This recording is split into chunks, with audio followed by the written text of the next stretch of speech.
Brahmacharya Kardamuni practiced marriage, and he became so powerful and attained so much power that his father as a household. Kardamani then also was applying to daughters and conquering Padmini. Thus his household duty was also performed wisely. And now his duty was to lead.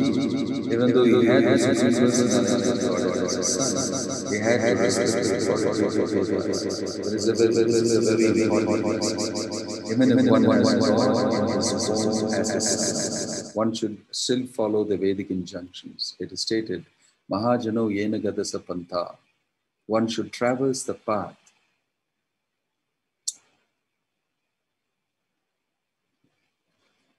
What is that? Traverse the path which is followed by great personalities. Kardama Muni's example is very instructive, for in spite of having the Supreme Personality of Godhead as his son, he left home just to obey the authority of the Vedic injunction. Kardama Muni states here the main purpose of his leaving home while traveling all over the world is a mendicant. He would always remember the Supreme Personality of Godhead within his heart and thereby be freed from all the anxieties of material existence. In this age of Kali Yuga, sannyasa is prohibited because persons in this age are all Shudras and cannot follow the rules and regulations of sannyasa life. It is very commonly found that so-called sannyasis are addicted to nonsense, even to having private relationships with women. This is the abominable situation in this age. Although they address themselves as sannyasis, they still cannot free themselves from the four principles of sinful life, namely illicit sex, meat eating, intoxication, and gambling.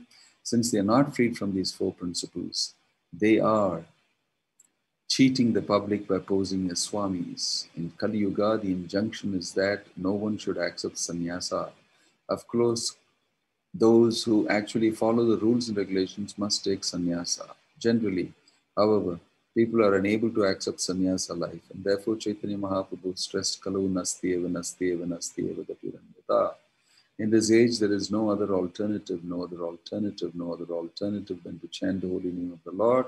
Hare Krishna, Krishna Krishna, Hare Hare. The main purpose of sannyas life is to be in constant companionship with the Supreme Lord, either by thinking of Him within the heart or hearing of Him through oral reception. In this age, hearing is more important than thinking because one's thinking may be disturbed by mental agitation. But if one concentrates on hearing, he will be forced to associate with the sound vibration of Krishna. Krishna and the sound vibration Krishna are non-different. So if one loudly vibrates Hare Krishna, he will be able to think of Krishna immediately. This process of chanting is the best process of self-realization in this age. Therefore, Lord Chaitanya preached it so nicely for the benefit of all humanity.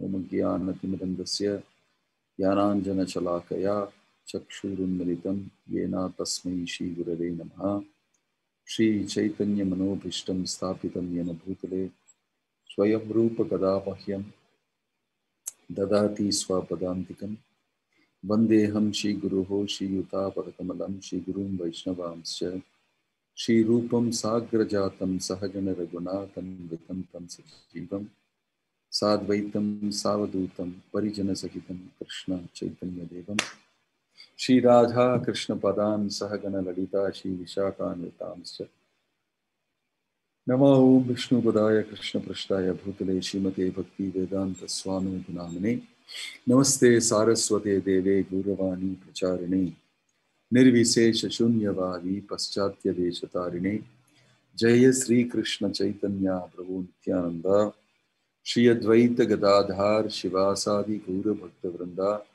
Hare Krishna Krishna Krishna Hare Hare Hare Rama Rama Rama Hare Hare. So we are trying to read from the Bhagavatam as per the sequence so that all the Bhakti Bible students also will benefit by a little more deeper insight. Here is the statement of Kapila Deva after he has appeared in the womb of Devahati. As per the promise given to Kapila, the Lord has appeared. And Kapila and Devahuti are an ideal Krishna conscious couple, Grahastha couple. A lot of lessons can be learned, both for sannyas life, for brahmachari life, for vanaprastha life, and for grahastha life, from the brilliant example of Kardama Muni and Devahuti.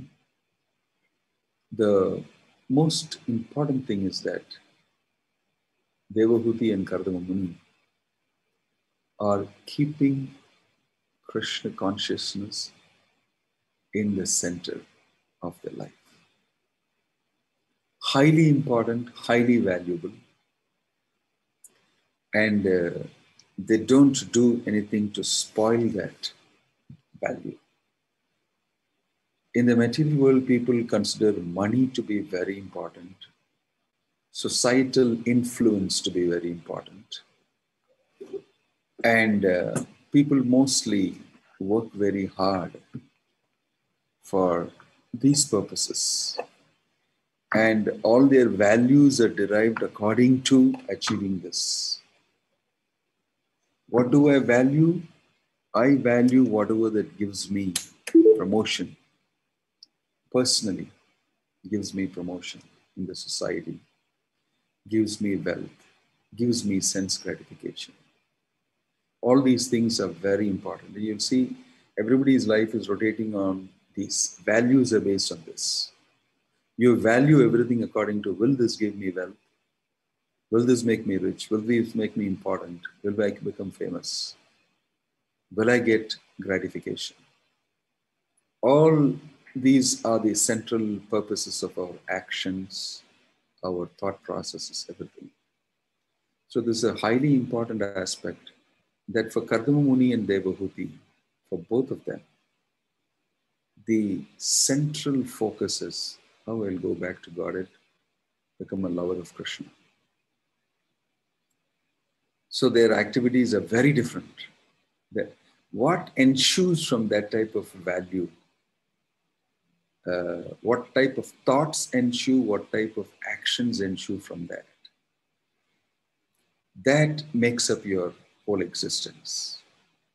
So we should not think that this is unimportant or not very consequential. We should know that all our actions, thoughts, all of them flow from what we value and what we think is the purpose and goal of life. That is why Prabhupada is repeatedly saying in the Bhagavatam that the modern society is an animal society, doesn't have a goal, and their goal is just the pushings of material nature, sense gratification.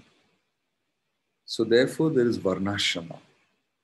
In Varnashrama, you subject yourselves to rules and regulations within the society for a peaceful coexistence, so that the goal of life is inside, and there is also your desire to have gratification accommodated very well.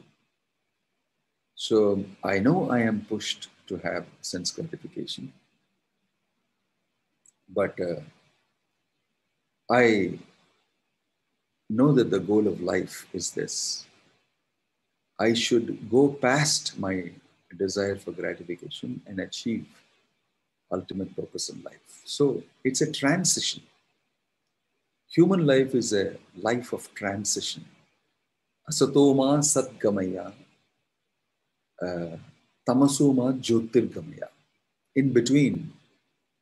Therefore, asat means my life is based on the value of gratification, etc., which I mentioned. And all my occupation, my desires, my actions are based on that. So goal of life comes in, spiritual life comes inside. So in material life, I have certain goals, and spiritual life, I have the main goals. So sometimes there's a conflict between these two inside your head. When you take up Krishna consciousness, this is some of the biggest conflict resolution you'll have to do inside your head. What is really important to you? what you want to achieve in life. Do you want to be successful in the human form of life? Do you want at the time of death, when you pass away, you want to look back on your life and say, I gave it a good try. In fact, I succeeded. Or do you want to look back and say, wow, I had a lot of gratification, sense gratification, and I'm going to die now? And most probably it is miserable for people who have that type of a value, because they'll be sick, they'll be highly challenged physically, mentally, and everything. And it's very difficult even to think that, wow, I had a great life. See, prana prayana samaye kapavada pitho kantha varodana vidhau smaranam kutaste. So these are the things that Kulashekara Alvar said. It's not so easy to reflect back on life at the time of your death and think that we had a great time. So goal of life is one thing, and your desire is another thing that is understood. So in Kardama Muni and Devahuti, you will see this combination of, yes, I like to have gratification, but I'm not going to do that sacrificing the goal and purpose of life. This is called cultured living, Varnashrama. I will to the minimum control myself and definitely enjoy. But I will never give away, I'll never forget the real goal of life. Who am I? Who is Krishna? Etc. This is where you become a human being. A person who is striving for the spiritual goal of life, for love of Krishna, while at the same time tethered and pulled down and challenged a little bit by his so many janmas of living in this world, is natural. That's a human being. There's always a tension, a good healthy tension inside him. And there's a good healthy tension also outside. And he repeatedly, because of that tension, is repeatedly depending on Krishna. Because Krishna is saying, I'll protect you. I'll protect you. You just depend on me. Surrender to me. Krishna is not telling, only if you give away your material desires, you can surrender to me and I'll protect you. No. If you surrender to me, I am like this, I'm stuck like this, but I want to be with that. Want to be with you. If that sincere desire is there, then Krishna paves the way for your purification. It's not that he will do the purification, you will do it, but he will pave the way for it. So you should first understand that this is what is life. That's why Grahastha life is very important.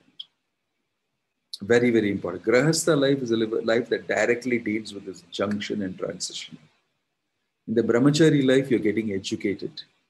In Grahastha life, with education and knowledge, you're meeting with sense gratification. And Vanaprastha life is saying enough, and you're trying to move away, again, weaning away. And then in Sannyas life, you're completely free from all this. I just meditate on the Lord. That's what is described here. So you will see that Kardama Muni is transited brahmachari life. That's when he saw Krishna, and Krishna told him, okay, you want to get married?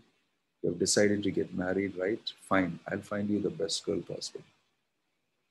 And then as Swayambhuva Manu comes and offers his daughter, who's very beautiful, highly cultured, very, nicely brought up, very surrendered. And she has chosen Kardama Muni on her own, in her heart. And Krishna has brought Kardama Muni and this person together. So, taking part in Grahastha life, he steps into Grahastha life.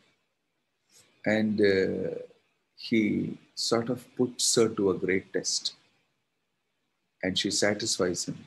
And then he takes her to fully, deeply engage himself in Grahastha life. Fathers 9 daughters, takes his wife around the whole universe, gives her an amazing Grahastha facility. And then he tries to say, it's enough. I've given you everything that you wanted. I cannot remain in the same situation anymore. I have to move ahead. So this decision at the right point he made throughout, you would see. When he was a brahmachari, he was very focused and saw Krishna. Then he decided, I must get married. Then his marriage was attended to by the Supreme Lord himself, and he brought the bride for him. So there also he went through. At the end of his grahastha life, he knew that's enough. Now I got to move to Vanaprastha sannyas life. He was very clearly making the decisions at the right time in life and not turning back.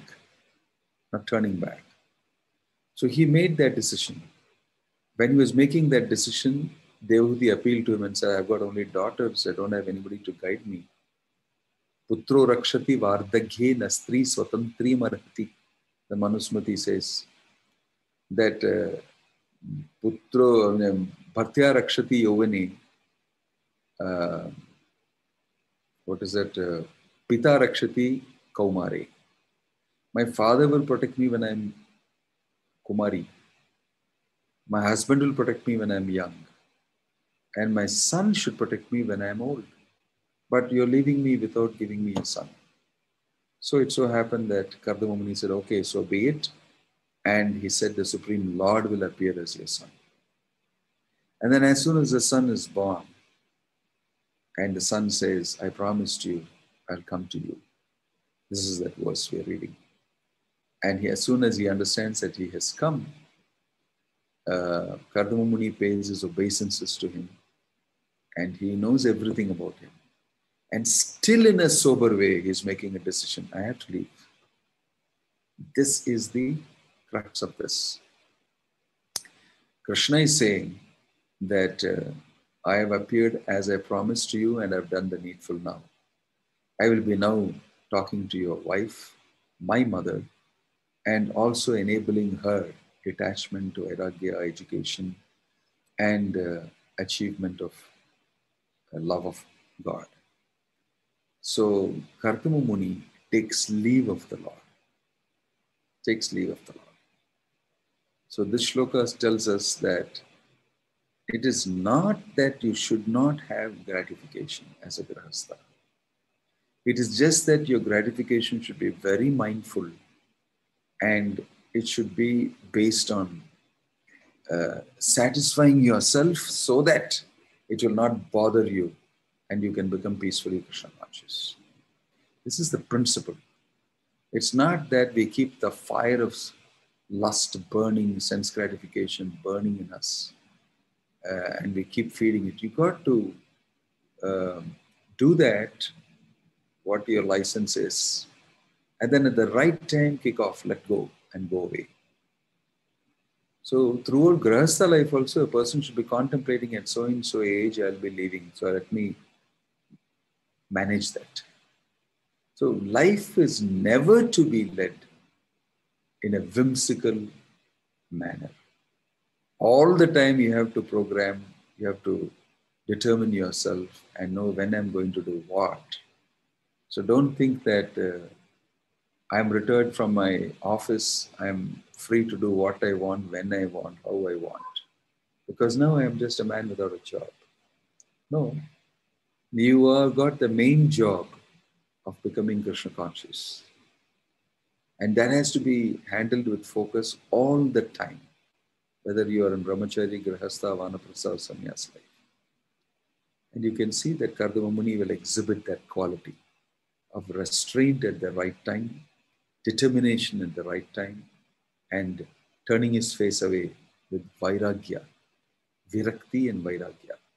Vairagya means although my mind is telling me to go in that direction, I turn away and I put my focus, right? So the Lord has come and he requests the Lord, now that you are here and you will be speaking to my mother, and this is the reason why I called upon you, I should continue to follow the Vedic injunction, which is non-different from your instruction. Which is non-different from your instruction. Give me blessings so that I may go and completely meditate on you. You see, throughout Bhagavad Gita, all these topics are discussed. Karma, work, knowledge, gyan, yoga, renunciation, bhakti. You will find these are main topics. These are the main topics. And the Varnashrama is also divided like that. Like I told you, during brahmachari life, you remain very austere and strict. Austere, tapasya. And do swadhyaya. Under the guru you study. It's complete education. Education requires tapasya. Everybody knows that. You can see the students studying during the exams and attending the sessions and everything. Your life is focused on, education, gyan, collecting information. Then after that, you actually practice the gyan, vigyan in grahastha life. Restrain yourself and then train others, your family members, everything. Then in vanaprastha life, like I said, that you take your experience and your education together and move it through everything and get a greater conclusion. And in sannyas life, you completely spend in meditation. So dhyana yoga, karma yoga is initially. People get addicted to doing work and enjoying the fruit. It's very difficult to be without doing any work, especially when your body is young and you're full of passion. So you engage yourself in work. That is one level of realization, that you connect up your work and give the fruit of your work to Krishna. And you remain detached from the fruit. But you work because you like to work. You like to be doing something. Then you promote yourself to there. I did enough, a lot. Let me read something, understand something. So you read the scripture and you develop gyan. And then it becomes very attractive because your body is atrophying anyway. You cannot be physically active, mentally active, intellectually active. But you can do one thing, is to meditate on Krishna, if you have already practiced it. So this way, all these are important aspects and different aspects of your varnashrama. So dhyana, completely depending and remembering the Supreme Lord, always. Of course, in ISKCON, we are not able to do everything exactly like that. In our initial stages, especially sannyasis involved in management, in leadership, in organizing, in, leading from the front, in preaching, so many things. Sometimes you have to do institutional stuff, organizational stuff. All, of course, for the sake of Krishna.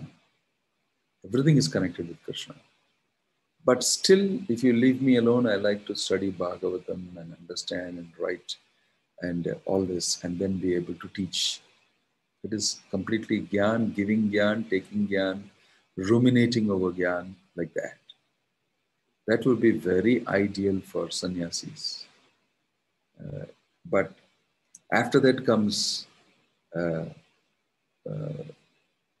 renunciation totally and dependence on Krishna, full meditation. So Kardama Muni is desiring to do that now that the Lord has come. And so that his life will be completely done. And he renounces himself, leaves his wife, who also, with the help of her son, separation from the husband will be there a lot. But she doesn't protest in any way. You go your way. That's the purpose of life, I know. I don't want you to hang around here and serve me in any way. So, very broad-minded, very focused on self-realization, detached, mature. These are all the qualities we can see in Devahuti and Kardama Muni. And they are managing the attachment, managing their lust, anger, greed, everything, using the gyan, using the knowledge and information, and never forgetting their connection with Krishna. See? So although the Lord has appeared in his house, which is a question asked and answered by Prabhupada also, he knows that the Lord wants me to follow definitely his instructions for Grahasthas so that others will also watch and know about it. My son may be Kapila, but I'm not staying back to enjoy his childhood pastimes, enjoy my affection on him, enjoy He didn't want to, because he knew that Krishna would want him to set a very good example, which he has already done in his brahmachari life and grahastha life. And Krishna wanted him to be an exemplary person in his sannyas and vanaprastha life. So in the same tempo, using the same force, Kardama Muni meditated on the Supreme Lord as his son, maybe, but he knew he's the Supreme Lord. So in his meditation, you will see that he achieves Krishna. So when we watch and hear Kardama Muni's activities from the beginning onwards, we can develop so much appreciation for him, for his very nice strategic plan, for his doing the right things at the right time, for his even getting the Supreme Lord to be his son, and then showing us, paving the way for how to practice Krishna consciousness, in what spirit we should do it, right? So this is about separation from each other. But somebody would say that, yeah, it was very easy for Kardama Muni and Devhuti to separate themselves because Krishna came in between in their house. So Krishna came in between in their house. That's not really the right thing. That even though Krishna came in the house, you see Kardama Muni is leaving. The advantage is for Devhuti that Krishna came into the house and Krishna directly instructed Devhuti. Just like Krishna directly instructed Arjuna, he directly instructed Devhuti. And Devhuti also was an inquisitive woman who wanted to know these things. And so she asked questions of Kapila. After all, you're my son in relationship. So, Putro Rakshati Vardhike, please protect me. So he gave instructions very nicely to his mother so that she will follow. He's already a very evolved personality. So she will be able to handle it. And in this way, you will see that Kardama Muni has got Kapila as his son. His son is saying, I have arrived and I'm here with you. Kardama Muni, interestingly, will ask permission, I want to leave and meditate on you completely. So this is a very amazing conversation. The expected things are not happening. Each one is focused very much on achieving the goal of life and is accordingly making decisions. See, that is why we need Guru. Kardama Muni was directly instructed by the Supreme Lord also. And Brahma also. Brahma directed him, you get married and you produce children and do your job as a grahastha. And he said, okay, father, and did the needful. And after that, you don't have to ask Brahma to be, can I renounce now or anything? Renunciation means it's a decision of your own, And Kardama Muni is taking that decision and is bouncing it off the Supreme Lord. So this is what I would like to do. And the Lord says, yes, yes, go ahead. Go ahead. People like you should do it. So that others will watch and they will know how to do these things. And they aspire to do these things. See? So Lord Chaitanya also, you would see when he was 24 years old, he took sannyasa, left a very beautiful wife, walked out of his very affectionate mother. It's all very painful to do normally. But a devotee who is really interested in getting the mercy of the Lord, he must push himself a little bit. And you will see that's happening here. And Kapila Muni is actually facilitating that. So his mother, that is Kapila's mother, was also earlier as good as Kardama Muni, a very balanced lady, very supportive to Kardama Muni, very submissive to Kardama. So if you have a husband like Kardama Muni,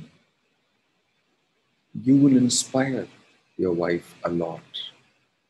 Somebody is going to ask, oh, you mean to say they never had any misunderstanding? There's no such misunderstanding mentioned in the Bhagavatam at all. They were always in sync. And this is the nature of highly cultured people. Because especially in Kali Yuga, it is very difficult to recognize and give appreciation for these aspects. You can see that Kardama Muni and Devahuti, like I said, the highlighters and very attractive thing is their focus. They, this is what like Chanakya Pandit said, Smara Nitya Anityatam. They know very well that this is temporary.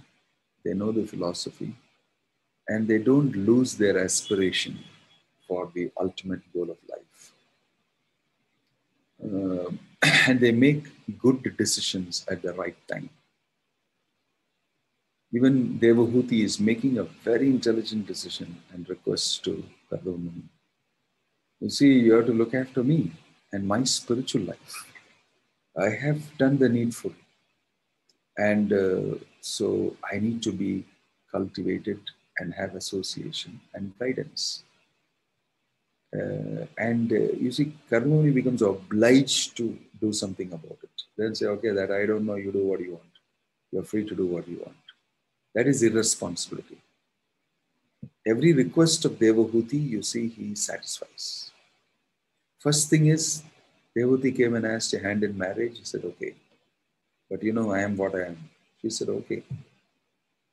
The next request is, I want children. What all will a grahasthani desire? He says, okay. And then after that, next request is, I don't have a boy, I have only girls. What self-realization can I get? How will I be benefited? I will lose. I made a choice of marrying you.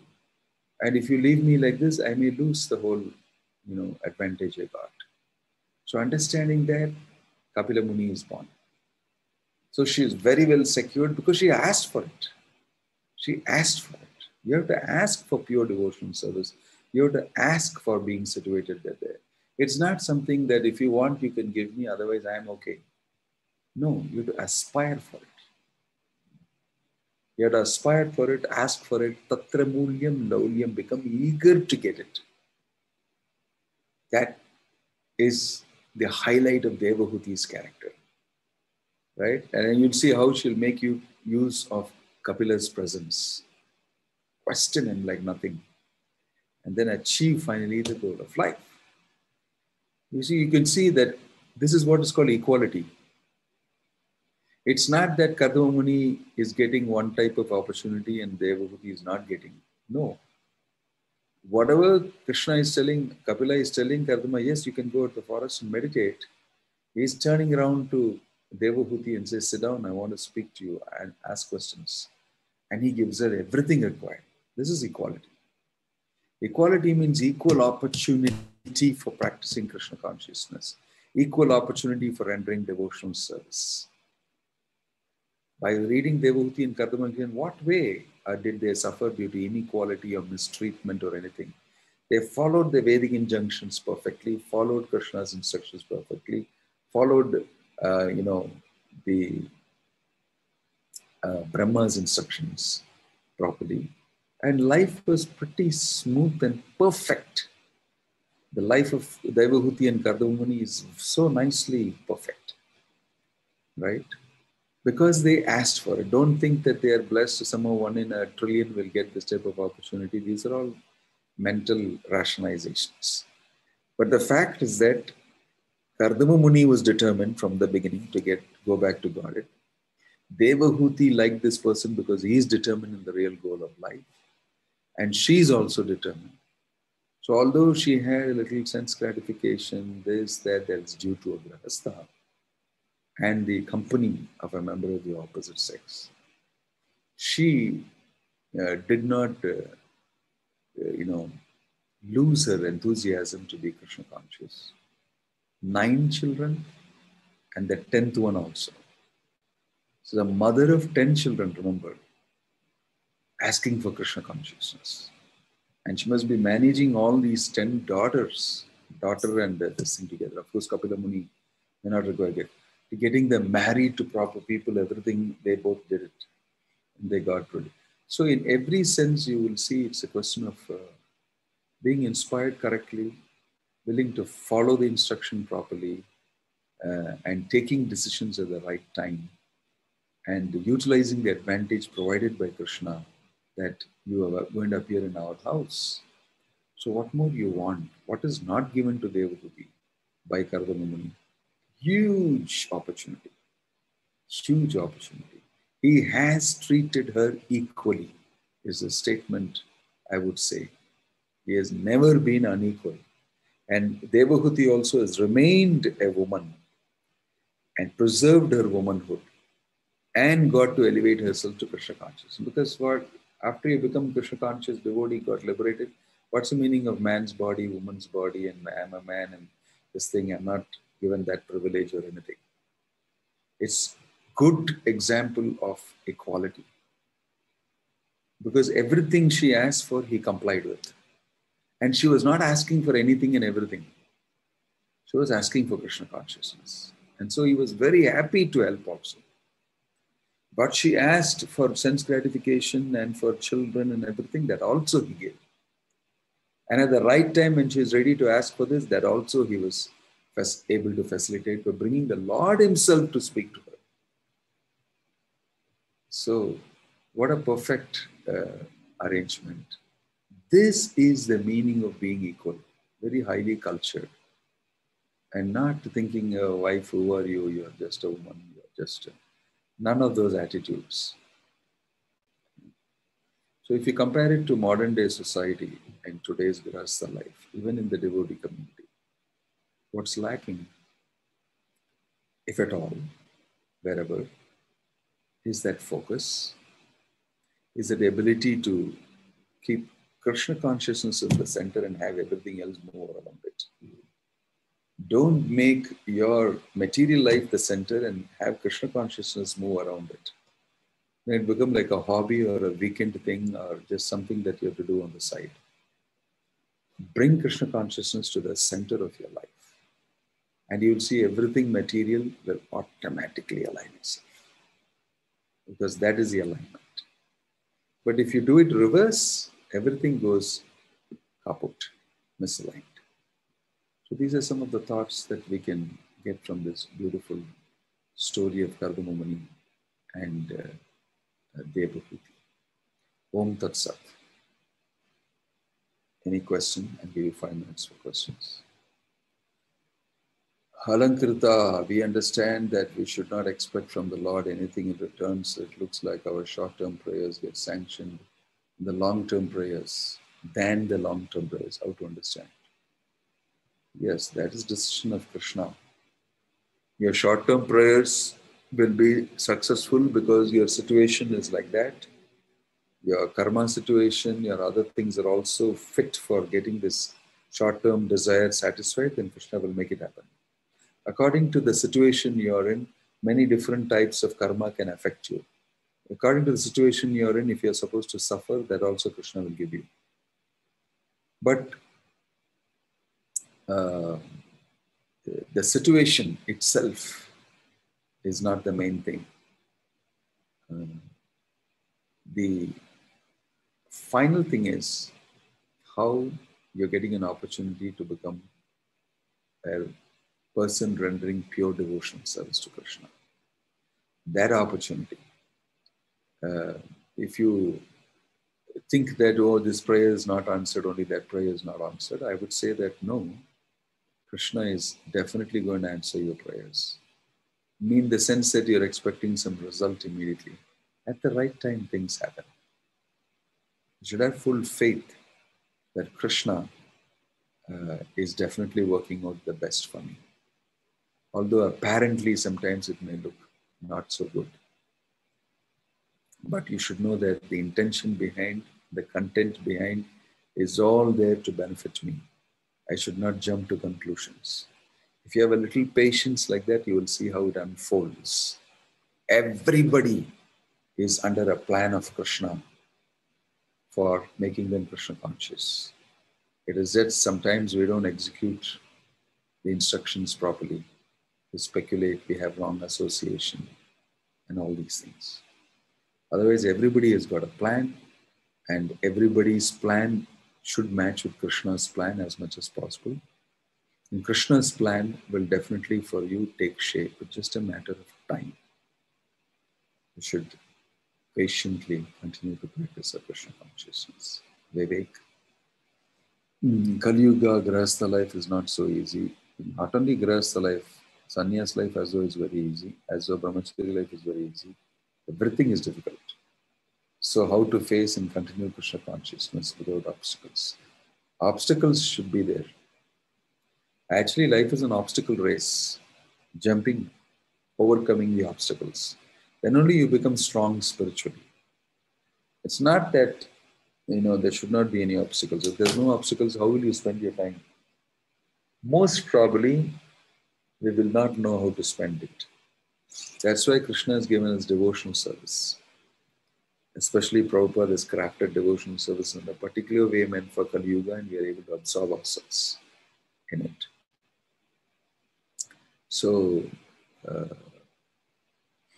all varnas are challenged, all ashramas are challenged, and you should follow the order of Lord Chaitanya as nicely detailed by Prabhupada for this day and age, and execute it with faith. And you will definitely be able to achieve some success. Akshaya Shivanathan, why did Draupadi want a son to progress in spiritual life? Devahuti want a son. Apologies for my ignorance. Well, good question. I told you that Devahuti has now become older, and her husband is planning to leave and go take sannyas and never again come home. So at that point of time, she thought, I need to get protected. And as per Vedic culture, the son should protect the old mother. But it is not very well followed now. Or rather, the old mother is protecting the son. That's how it is. She's protecting the son so much that she doesn't allow the son's wife also to come closer to him. In this way, everything goes kaput. But the son will protect the mother means he will look after her materially and spiritually. That is his duty. He must do that. Otherwise, he will be failing in his duty as a son. So you will see that how Kapila Dev will instruct his mother spiritually and provide for her materially also. At least in the material world, we should make sure that since you have given birth to me and given me this body which I'm using in Krishna consciousness, I pray to Krishna that my mother gets benefit. Especially if she starts chanting Hare Krishna and worshipping Krishna in the house, definitely she'll get a benefit. A lot of benefit. So this is the reason why Akshaya, this is the reason why Devahuti wanted a son, because it is allowed as per scriptural regulations also. And therefore, Putro Rakshati Vardagye, I told you. So remain in the protection of the... A female should always remain in the protection of a male at all phases of life. Nastri Swatantriyam Arhati. Giving her independence is not recommended because she'll get exploited by others. Okay? I hope that's answered. Om Tat Sat. Srila Prabhupada Ki Jai.